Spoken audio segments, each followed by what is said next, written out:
Hi, my name is Tomek and I'm a designer at Frozen District. And I'm here today to tell you a bit about mechanics in House Flipper 2. More specifically, we're gonna talk about mechanics like building walls, painting them and trash disposal. During the development of the original House Flipper, many of you asked for building from scratch and freedom in wall placement. We weren't able to fulfill those requests because of the limitation of how the game was initially programmed. Everyone who played the first House Flipper knows that the walls were actually vertical strips, and there was no way around that. On top of that, players couldn't change their height and the walls could be built only inside the house. In House Flipper 2, you will be able to use all your creativity and build whatever you want. This was done by our programmers who, in addition to their skills, also had to pour a lot of energy and time into it, but it was worth it. You can imagine this mechanic is in some way similar to building in Minecraft, but here you actually don't have to stress about creepers. As you can see, it's very simple. You just show the game where you want the wall to be and start putting layers of bricks. Keep in mind that this mechanic is still under development and some details might change, but this is more or less what you can expect.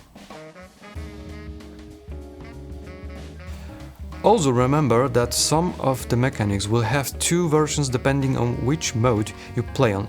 Speaking of that, we have two modes that you can choose from.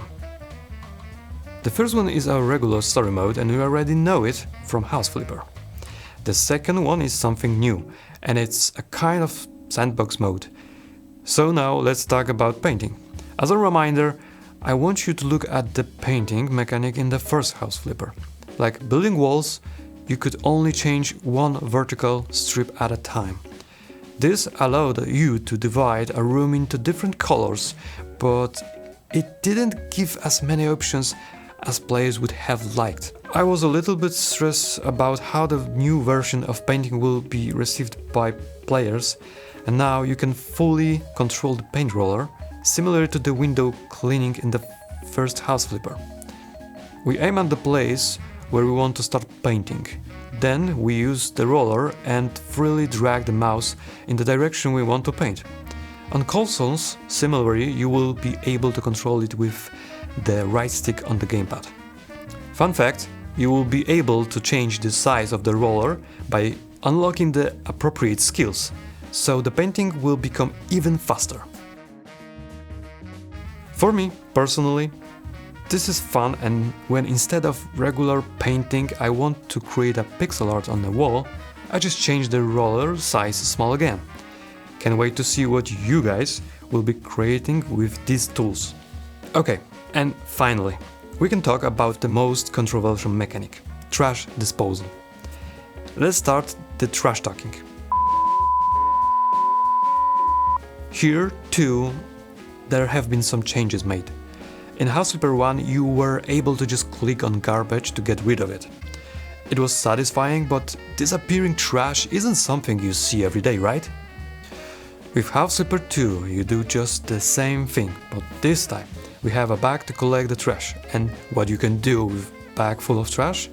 You can throw it to the dumpster. Yes, you can now throw some stuff in our game. But if you don't want to deal with it right away, you can just leave it behind and come back later. For the game release, the bags are supposed to be quite big to handle a lot of trash. We didn't want to make it too tedious. As you can see, there are quite a lot of changes from the original, so we'd love to hear your opinion in the comments, and this will be very helpful for us. Thank you for your support. Bye!